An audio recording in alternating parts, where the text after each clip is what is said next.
ഈ പരിപാടിയുടെ അധ്യക്ഷൻ ഹനീഫ കുരിക്കളകത്ത്, പരിപാടി ഉദ്ഘാടനം ചെയ്ത Kadambur panchayat president Shrimati Premavalli P V, വേദിയിലും സദസ്സിലും ഇരിക്കുന്ന വിശിഷ്ട വ്യക്തികളെ, പ്രിയപ്പെട്ട ഭിന്നശേഷി സുഹൃത്തുക്കളെ, സ്നേഹതീരത്തിൻ്റെയും അതുപോലെ പിരിശക്കൂട്ടത്തിൻ്റെയും പ്രവർത്തകരെ, വലിയൊരു പ്രസംഗത്തിന് സ്കോപ്പില്ല. എനിക്ക് തോന്നുന്നു ഇവിടെ കൂടിച്ചേർന്നിരിക്കുന്നത് ഒന്ന് നമ്മുടെ കുട്ടികളോടൊപ്പം എൻജോയ് ചെയ്യുക എന്നുള്ള ഒരു ഉദ്ദേശത്തിലായിരിക്കും. അവിടെ വെച്ച് പിന്നെ കുറെ സെന്റിമെന്റ്സ് ഒന്നും പറഞ്ഞിട്ട് കാര്യമില്ല. അടിച്ചു പൊളിക്കുക എന്നുള്ളത് തന്നെയാണ് നമ്മുടെ ലക്ഷ്യം. ആ പരിപാടി നടന്നുകൊള്ളട്ടെ. ഒന്ന് രണ്ട് കാര്യങ്ങൾ മാത്രം ഉണർത്തിക്കൊണ്ട് ഞാൻ നിർത്താം. പ്രസംഗമല്ല, ഇന്ററാക്ഷൻ എന്നുള്ള നിലയ്ക്ക് നിങ്ങളോട് ഒന്ന് രണ്ട് ചോദ്യങ്ങൾ മാത്രം ചോദിക്കാം. ഈ ഭിന്നശേഷിക്കാർക്ക് നമ്മൾ നേരത്തെ പറയുന്ന ഒരു പേരുണ്ടായിരുന്നു അല്ലെ? എന്തായിരുന്നു അറിയോ? എന്തായാലും മുമ്പ് വിളിക്കലവരെ മന്ദബുദ്ധി അതിലൊരു കാറ്റഗറി അല്ലെ? വികലാംഗർ എന്നല്ലേ പൊതുവെ വിളിക്കല്? ഈ വികലാംഗർ എന്ന് പറഞ്ഞ ആരാ? അംഗവൈകല്യമുള്ള, ഒന്നിനും കഴിയാത്ത അല്ലെ, നമ്മൾ അനുകമ്പ അർഹിക്കുന്ന, നമ്മുടെ സഹായമൊക്കെ ആവശ്യമുള്ള പാവം കുട്ടി അല്ലേ? അതല്ലേ? അതായത് കഴിവുകളൊന്നുമില്ല, ഒന്നിനും കഴിവില്ലാത്ത കുറച്ച് വിഭാഗം ആളുകൾ എന്നുള്ളതാണ് അല്ലെ നമ്മൾ അങ്ങനെ പഠിച്ചു വെച്ചിരിക്കുന്നത്. നിങ്ങൾക്ക് പാട്ട് പാടാൻ അറിയാം? ഇതിൽ വന്ന പിരിശക്കൂട്ടത്തിന്റെ പ്രിയപ്പെട്ട പിരിശമുള്ള സഹോദരിമാരോട് ചോദിക്കട്ടെ, പാട്ട് പാടാൻ അറിയാം എല്ലാവർക്കും? കുറച്ചു പേരുണ്ടാവും, എല്ലാവർക്കും അറിയാം നന്നായിട്ട് പാട്ട് പാടും. ചിത്രം വരക്കും എല്ലാവരും? ചിത്രം വരക്കോ? കൈകൊണ്ട് വരക്കുമായിരിക്കും അല്ലെ? കാലുകൊണ്ട് ചിത്രം വരക്കല്ല ആരെങ്കിലും? ഇല്ല. ചുണ്ടുകൊണ്ട് വരക്കോ? ഇവിടുന്ന് അശരീരി കേൾക്കുന്നു ഈ സൈഡിൽ നിന്ന്. മ്യൂസിക്, ഓർഗൻസ് ഒക്കെ ചെയ്യാൻ പറ്റുമോ? ഇല്ല. കഥകൾ എഴുതാറുണ്ടോ നിങ്ങൾ? ഉണ്ടോ? എല്ലാരും എഴുതോ? ഇല്ല. ഇത് കുറച്ച് കാര്യങ്ങൾ മാത്രമേ ഞാൻ പറയുന്നത്. അപ്പൊ ഇതൊന്നും കഴിയാത്ത നമ്മൾ യഥാർത്ഥത്തിൽ ആരാ? വികലാംഗരല്ലേ? ഇനി വികലാംഗർ എന്നുള്ള വാക്ക് ഉപയോഗിക്കാൻ പാടില്ല എന്നാണ്. ഭിന്നശേഷിക്കാർ, ഡിഫറൻറ്റ്ലി ഏബിൾഡ് എന്നാണ് നമ്മൾ പുതിയ നാമകരണം. അതായത് നമ്മളെക്കാൾ എനിക്ക് പാട്ട് പാടാൻ അറിയില്ല. ആരെങ്കിലും പറഞ്ഞു കഴിഞ്ഞാൽ ഞാൻ പ്രസംഗിക്കാന്നല്ലാണ്ട് പാട്ട് പാടാൻ അറിയില്ല. അപ്പൊ ഞാനൊരു വികലാംഗനാണ്. പാട്ടിന്റെ കാര്യത്തിൽ ഞാനൊരു വികലാംഗൻ. ചിത്രം വരക്കുന്ന കാര്യത്തിൽ നമ്മൾ പലരും വികലാംഗൻ. ചിത്രം സാധാരണ കൈകൊണ്ടല്ല, കാലുകൊണ്ട് വരക്കുന്നു, ചുണ്ടുകൊണ്ട് വരക്കുന്നു, കണ്ണുകൊണ്ട്. ഇപ്പൊ കഴിഞ്ഞ ദിവസം ഞാനൊരു സൈക്കിൾ ബാലൻസ് ഉണ്ട്, പഴയ കാലത്തുള്ള ഒരു സൈക്കിൾ ബാലൻസ് ഓർമ്മയുണ്ട്. കണ്ണുകൊണ്ട് സൂചി എടുക്കുന്ന ഒരു പരിപാടിയാണ്. അപ്പൊ അത് എല്ലാവരും കൈയടിച്ചു, അയാളെ ഭയങ്കര പ്രോത്സാഹിപ്പിച്ചു, പൈസയൊക്കെ കൊടുത്തു. ഇതുപോലെ കണ്ണുകൊണ്ട് ബ്രഷ് ഇറക്കി പിടിച്ചുകൊണ്ട് ചിത്രം വരക്കുന്നു, മനോഹരമാണ്. ഇങ്ങനെ ധാരാളം കഴിവുകളുള്ള ആളുകളാണ് ഭിന്നശേഷിക്കാരെന്ന് പറയുന്നത്. അവരൊക്കെ പാടുന്നത് കേട്ടപ്പോൾ നമ്മൾ ഞെട്ടിപ്പോകും. നമുക്കാണ് വൈകല്യം എന്ന് നമ്മൾ പലപ്പോഴും മനസ്സിലാക്കേണ്ടി വരും എന്നുള്ളതാണ്. അപ്പൊ ഭിന്നശേഷിക്കാരെന്ന് പറയാം ഒന്നിനും കൊള്ളാത്ത ആളുകളല്ല. നമുക്കുള്ളതുപോലെ ചിലപ്പോൾ അവയവങ്ങൾ, ചിലപ്പോൾ കൈ ഉണ്ടാവില്ല, ചിലപ്പോൾ കാലുണ്ടാവില്ല, ബുദ്ധി ചിലപ്പോൾ നമ്മളെ പോലെ ആയിരിക്കില്ല, IQ ലെവൽ വ്യത്യസ്തമായിരിക്കും. ചിലപ്പോൾ നമുക്ക് തന്നെ ചെറിയ ആലോചിച്ച് ചെറിയ ചെറിയ പ്രശ്നങ്ങളില്ലേ അല്ലേ? കുതിരോട്ടം പപ്പൂറിനെ സൂക്ഷിച്ചൊന്ന് നോക്കിയട്ടെ അല്ലെ? ചെറിയ പ്രശ്നങ്ങൾ ഉണ്ടാവില്ലേ? അതുപോലെ ഉണ്ടാവും. അപ്പൊ നമ്മൾ വലിയ മേന്മ നടിക്കേണ്ട കാര്യമൊന്നുമില്ല. ഈ ഭിന്നശേഷിക്കാരോട് നമുക്കുണ്ടാവേണ്ടത് സിമ്പതിയാണ് എന്ന് ചില ആളുകൾ വിചാരിക്കും അല്ലെ? യഥാർത്ഥത്തിൽ എന്താ വേണ്ടത്? സിമ്പതിയല്ല, എമ്പതി വേണമെന്ന് അവരല്ലേ? അവരോടൊപ്പം ചേർന്ന് നിൽക്കണം എന്നുള്ളതാണ്. നമുക്ക് വെറുതെ അവരോട് സഹതാപം പ്രകടിപ്പിച്ചിട്ട് കാര്യമില്ല. ഇപ്പൊ സർക്കാർ നിരവധി പരിപാടികൾ ഭിന്നശേഷിക്കാർക്ക് വേണ്ടി നടപ്പിലാക്കുന്നു. സാമൂഹ്യനീതി വകുപ്പ്, കേരള സർക്കാരിന്റെ കീഴിലുള്ള സാമൂഹ്യനീതി വകുപ്പ്, അതുപോലെ സെൻട്രൽ ഗവൺമെന്റിന്റെ കീഴിലുള്ള social justice and empowerment department നിരവധി പദ്ധതികൾ നടപ്പിലാക്കി വരുന്നുണ്ട്. പക്ഷേ വകുപ്പിന്റെ പദ്ധതികൾ കൊണ്ട് മാത്രം നമ്മുടെ നാട്ടിലുള്ള ഭിന്നശേഷിക്കാരെ ഉന്നതിയിൽ എത്തിക്കാൻ നമുക്ക് സാധിക്കുകയില്ല. ഇപ്പൊ RPWD ആക്ട് 2016 ഇവിടെ നിലവിൽ വന്നു. 2016 ആക്ടാണ്. RPWD ആക്ടിനെ കുറിച്ച് ആർക്കും അറിയാവോ? അതിന് ഫുള്ള് എന്താണ്? ഇല്ല അല്ലെ? ഞാൻ നിങ്ങളെ വെറുതെ ചോദ്യം ചോദിച്ച് മടിപ്പിക്കുന്നില്ല, ആരും വിചാരിക്കണ്ട. അടുത്ത ചോദ്യം rights of persons with disabilities act എന്നാണ്. അതിന് മുമ്പേ ഒരു ആക്ട് ഉണ്ടായിരുന്നു നമ്മുടെ നാട്ടിൽ, PWD ആക്ട് എന്നായിരുന്നു അതിന്റെ പേര്. 95 ഒരു ആക്ടാണ് അത്, പേഴ്സൺസ് വിത്ത് ഡിസബിലിറ്റീസ് ആക്ട് എന്നാണ് അതിന്റെ ഫുൾ എന്ന് പറഞ്ഞാല് ഭിന്നശേഷിക്കാർക്ക് വേണ്ടിയുള്ള ഒരു നിയമം. ആ ഭിന്നശേഷിക്കാർക്ക് അതിൽ പ്രത്യേകിച്ച് അവകാശങ്ങളൊന്നും ഉണ്ടായിരുന്നില്ല. ഈ RPWD ആക്ട് 2016 നിലവിൽ വന്നപ്പോൾ അത് ഭിന്നശേഷിക്കാരുടെ അവകാശ സംരക്ഷണ നിയമമായി മാറി.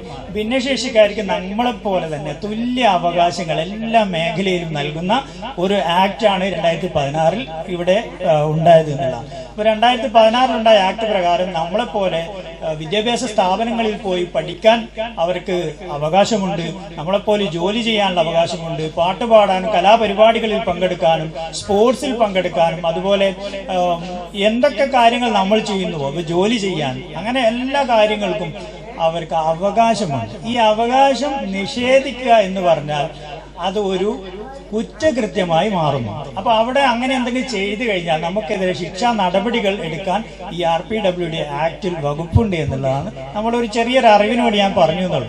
അപ്പം ഭിന്നശേഷിക്കാരെയൊക്കെ നമ്മൾ അവഹേളിക്കുക അല്ലെങ്കിൽ അവരെ വെറുതെ ഈ കാല് പൊട്ട അല്ലെ മന്ദബുദ്ധി എന്ന് ഉപയോഗിക്കാൻ പാടില്ല.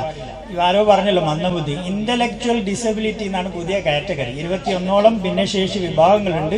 അതിൽ ബുദ്ധിപരമായ വൈകല്യം എന്നാണ് ഇപ്പോൾ അവരെ പറയുന്നത്.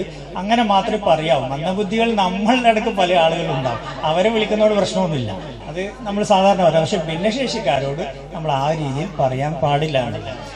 ഇനി നമ്മുടെ ശാന്തിദീപം സ്കൂളിനെ പറ്റി 2 വാക്ക് പറയാം. ശാന്തിദീപം സ്പെഷ്യൽ സ്കൂൾ ഇവിടെ ഔദ്യോഗിക ആവശ്യങ്ങൾക്കായി ഇതിനു മുമ്പ് ഞാൻ സന്ദർശനം നടത്തിയിട്ടുണ്ട്. ഇപ്പോ നിങ്ങളൊക്കെ കുറെ ഈ കുട്ടികൾ ഉണ്ടാക്കിയ സാധനങ്ങളൊക്കെ ഇതിന്റെ വാട്സപ്പ് കൂട്ടായ്മയുടെ യൂട്യൂബ് ചാനലിൽ ഞാൻ കണ്ടു. ഇതിനു മുമ്പ് ഞാൻ വന്ന സമയത്ത് ഇവിടെ നമ്മുടെ ജലറാണി ടീച്ചർ അത് നമുക്കൊക്കെ സമ്മാനിച്ചിട്ടുണ്ട്. ഇവിടെയുള്ള കുട്ടികളോടുള്ള സമീപനം പ്രത്യേകം എടുത്തു പറയണ്ട.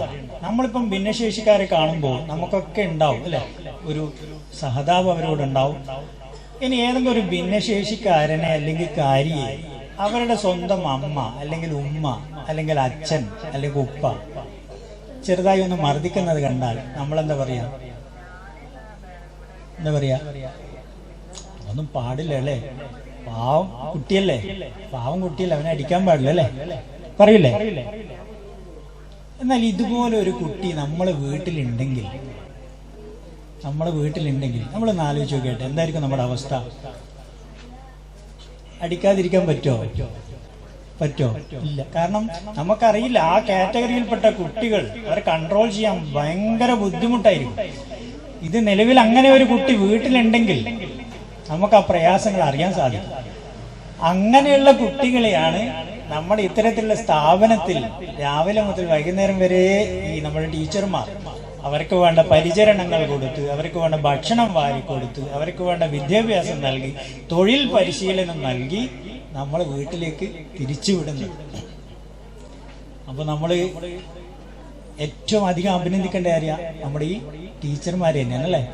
ഈ ടീച്ചർമാർക്ക് നമ്മൾ കൊടുക്കുന്ന അഭിനന്ദനം അത് ഒരിക്കലും കുറഞ്ഞു പോകുകയില്ല. അവർ സ്വന്തം മക്കളെ പോലെ അല്ലെങ്കിൽ അതിനേക്കാൾ കൂടിയ സമയം നമ്മുടെ മക്കളെ ശുശ്രൂഷിക്കുന്നു, അവർക്ക് വേണ്ട പരിചരണങ്ങൾ നൽകുന്നു. ഇപ്പോൾ തണൽ ചാരിറ്റബിൾ ട്രസ്റ്റ് ഒരു പരിപാടി ഞാൻ കഴിഞ്ഞ ദിവസം പോയിരുന്നവരെ കുട്ടികൾ ഈ ഇന്റലക്ച്വൽ ഡിസബിലിറ്റി ഉള്ള കുട്ടികൾ ഒരു ബസ്സിൽ സ്വന്തമായി കയറാൻ പറ്റൂല, വീട്ടിൽ നിന്ന് എവിടെയും പുറത്തിറങ്ങാറില്ല, അച്ഛനും അമ്മയെ വിട്ട് പോകാത്ത കുട്ടികളെ ആ സ്ഥാപനങ്ങളിൽ എത്തിച്ചുകൊണ്ട് അവർ സ്വന്തമായി അവർക്കൊരു പ്ലേസ്മെന്റ്, വൊക്കേഷണൽ ട്രെയിനിങ് കൊടുത്തു, പ്ലേസ്മെന്റ് നൽകുന്നു. വൊക്കേഷണൽ ട്രെയിനിങ് എന്ന് പറയുമ്പോൾ അവർക്ക് ഇഷ്ടപ്പെട്ട മേഖലയിൽ തൊഴിൽ പരിശീലനം നൽകുന്നു. വെറും തൊഴിൽ പരിശീലനം മാത്രമല്ല, സ്വന്തമായി ഇപ്പോൾ കണ്ണൂരുള്ള കുട്ടി തളിപ്പറമ്പിലുള്ള സ്ഥാപനത്തിൽ ബസ്സിൽ കയറി ബസ്സിൽ ടിക്കറ്റ് പൈസ കൊടുക്കുന്നു, അതിന്റെ ബാക്കി വാങ്ങിക്കുന്നു, ജോലി സ്ഥലത്ത് പോകുന്നു, അവിടെ ഇറങ്ങി ജോലി ചെയ്യുന്നു, വൈകുന്നേരം ബസ്സിൽ തന്നെ തിരിച്ചു വരുന്നു, കൃത്യമായി അവന്റെ വീട്ടിലെത്തുന്നു എന്ന് പറഞ്ഞാൽ വലിയ പരിശീലനമാണ്. സ്വന്തമായി പുറത്തിറങ്ങാൻ പോലും സാധിക്കാത്ത കുട്ടികളെ നിരന്തരമായ പരിശീലനം നൽകിക്കൊണ്ട് അവർ കുട്ടികളെ സ്വന്തം കാലിൽ നിൽക്കാൻ പ്രാപ്തരാക്കും. ഇവിടെയും അത്തരത്തിൽ തന്നെയാണ് നടക്കുന്നത്. കുട്ടികൾ ഉണ്ടാക്കുന്ന പല സാധനങ്ങൾ നിങ്ങൾ കണ്ടിട്ടുണ്ടാവും. ഞാൻ പറഞ്ഞു, നമ്മളെ വൈകല്യത്തിന് ഞാൻ പറഞ്ഞില്ലേ, ചിലപ്പോൾ നമുക്കൊന്നും അത് ഉണ്ടാക്കാൻ സാധിക്കില്ല അത്രയും. അപ്പോൾ അവർക്ക് ഒരുപാട് കഴിവുകളുണ്ട്. അത്തരം കുട്ടികളുടെ കഴിവുകൾ വളർത്തിയെടുക്കുന്നതിൽ ശാന്തിദീപം സ്കൂളിന്റെയും അതുപോലെ ഇവിടുത്തെ ടീച്ചർമാരുടെയും പ്രയത്നത്തിന് ഞാൻ അഭിവാദ്യം അർപ്പിക്കുന്നു.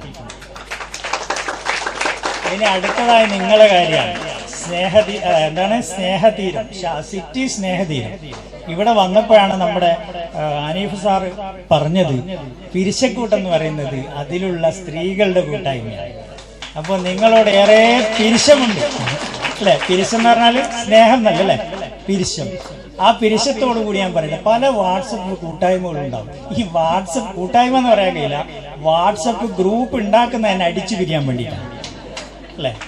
ഒരുപാട് വീഡിയോസ് വേണ്ടാതെ ചപ്പുചവറുകൾ എവിടെയൊക്കെ ഫോർവേഡ് ചെയ്യാൻ പറ്റും എല്ലാം ഗ്രൂപ്പിലായിരിക്കും. ഞാനൊക്കെ എത്രയോ ഗ്രൂപ്പിൽ നിന്ന് എക്സിറ്റ് ആയിട്ടില്ല.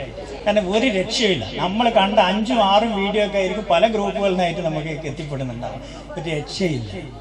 വെറുതെ അടിക്കുക. ഒന്നുകിൽ പൊളിറ്റിക്സ് അല്ലെങ്കിൽ മതം, അങ്ങോട്ടും ഇങ്ങോട്ടും പറഞ്ഞ് വഴക്കായിരിക്കും. പക്ഷെ അതിൽ നിന്നും വ്യത്യസ്തമായി നിങ്ങൾ ഇങ്ങനെ ഒരു പ്രോഗ്രാം നടത്തിയപ്പോൾ എനിക്ക് വലിയൊരു സന്തോഷം തോന്നി. വാട്സപ്പ് കൂട്ടായ്മ എന്ന് പറയുമ്പോൾ ഇതുപോലെ ക്രിയാത്മകമായി പലതും ചെയ്യാൻ പറ്റും. ഇതുപോലുള്ള ആളുകളെ ആദരിക്കാൻ നിങ്ങൾക്ക് തോന്നിയ ആ ഒരു നല്ല മനസ്സുണ്ട്. അതിന് ഞാൻ 1000 അഭിവാദ്യങ്ങൾ അർപ്പിക്കുന്നു എന്നുള്ളത്. സർക്കാർ മാത്രം വിചാരിച്ചാൽ ഒന്നും സാധിക്കില്ല എന്ന് ഞാൻ പറഞ്ഞില്ലേ. ഇപ്പൊ നവകേരള സദസ് ഇപ്പൊ കഴിഞ്ഞ മാസങ്ങളിലായി നടന്നു. 700ഓളം പരാതികളാണ് നമ്മുടെ ഡിപ്പാർട്ട്മെന്റിന് കിട്ടിയത്, ഒരു വകുപ്പിന് മാത്രം. ഏകദേശം ഒരു ലക്ഷക്കണക്കിന് പരാതികളാണ് നമ്മുടെ ജില്ലയിൽ തന്നെ കിട്ടിയിട്ടുള്ളത്.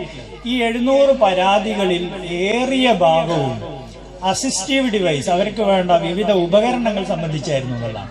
പറഞ്ഞാൽ ഹിയറിംഗ് എയ്ഡ് അല്ലെങ്കിൽ വീൽ ചെയർ, പിന്നെ അതുമായി ബന്ധപ്പെട്ട ഒരുപാട് സാധനങ്ങൾക്ക് വേണ്ടിയാണ്. നമുക്ക് പലപ്പോഴും വകുപ്പിന് ഇതൊന്നും ചെയ്യാൻ സാധിക്കില്ല. കാരണം ഫണ്ടില്ല. ഗവൺമെന്റ് ടൈറ്റിലായിട്ട് പോകുമ്പോൾ നമുക്ക് ചെയ്യാൻ പറ്റില്ല. ഇതൊക്കെ ആർക്ക് ചെയ്യാൻ പറ്റും? നിങ്ങളെപ്പോലുള്ള കൂട്ടായ്മകൾക്ക് ഇതൊക്കെ ചെയ്യാൻ സാധിക്കും. ആവശ്യക്കാരെ തേടി പിടിച്ചുകൊണ്ട് നിങ്ങൾ അങ്ങോട്ടേക്ക് പോയി കണ്ടെത്തിക്കൊണ്ട് ഇതുപോലുള്ള ഉപകരണങ്ങൾ നൽകാൻ സാധിക്കും. വലിയ പൈസ ഒന്നും വേണ്ട അല്ലെ? ചെറിയൊരു ഉപകരണങ്ങൾ ഇപ്പോൾ 10,000 15,000 അല്ലെങ്കിൽ 20,000 രൂപയൊക്കെ ഉണ്ടെങ്കിൽ നമുക്ക് ഹിയറിംഗ് എയ്ഡ് കൊടുക്കാൻ പറ്റും. എത്ര കുട്ടികളുണ്ടാവും അത്തരം ഒരു ഉപകരണമില്ലാതെ ബുദ്ധിമുട്ടുന്നവരുണ്ടാവും. അങ്ങനെയുള്ള ആളുകൾക്ക് ഉപകരണങ്ങൾ കൊടുത്താൽ, ഇവിടെ നേരത്തെ പറഞ്ഞില്ലേ ദൈവത്തിന്റെ അല്ലെ, പിന്നെ നമ്മളെയൊക്കെ ഭൂമിയിൽ അയച്ചത് നിങ്ങളെല്ലാവരും ഒരുപോലെയാണ്. നിങ്ങളെല്ലാം മനുഷ്യന്മാരാണ്. പക്ഷെ നിങ്ങളെയൊക്കെ ഭൂമിയിൽ അയച്ച് നിങ്ങളിൽ ആരാണ് നന്മ ചെയ്യുന്നത് എന്ന് നോക്കാൻ വേണ്ടിയിട്ടാണ്. അപ്പൊ നന്മ ചെയ്യുന്ന നമ്മൾ നാളെ ഇപ്പം പരലോകം ഉണ്ടെന്ന് വിശ്വസിക്കുന്ന ആളുകളായിരിക്കും എനിക്ക് തോന്നുന്നു കൂടുതൽ. അവിടെ ഉണ്ടെങ്കിൽ നീ എന്തൊക്കെ ചെയ്തു എന്ന് ചോദിക്കുമ്പോൾ നമ്മളെ പാവപ്പെട്ട ഭിന്നശേഷി കുട്ടികൾക്ക് വേണ്ടി ഞാൻ ഇന്നൊക്കെ ചെയ്തിട്ടുണ്ട് എന്ന് പറയാൻ നമുക്ക് സാധിക്കും. നമ്മൾ ഒരുപാട് സംഭാവനകളൊക്കെ ചെയ്യുന്നുണ്ടാവും, പലപ്പോഴും പബ്ലിസിറ്റിക്ക് വേണ്ടി അല്ലെ, വലിയ ബിൽഡിങ്ങുകൾ എടുക്കാൻ വേണ്ടി അല്ലെ. ചാരിറ്റി പ്രവർത്തനം തന്നെ ഇപ്പൊ ആവർ ലെവലാണ്. പക്ഷെ ഏറ്റവും അടിസ്ഥാനത്തിലുള്ള ഈ വിഭാഗങ്ങൾ ആരാലും സഹായിക്കാൻ സാധിക്കാത്ത രീതിയിലുള്ള ഈ ഭിന്നശേഷി മക്കൾക്ക് വേണ്ടി നിങ്ങളാൽ കഴിയുന്ന രീതിയിൽ സഹായിക്കണം എന്നുകൂടി ഞാൻ അഭ്യർത്ഥിച്ചുകൊണ്ട് ഞാൻ എൻ്റെ വാക്കുകൾ നിർത്തുന്നു. നമസ്കാരം.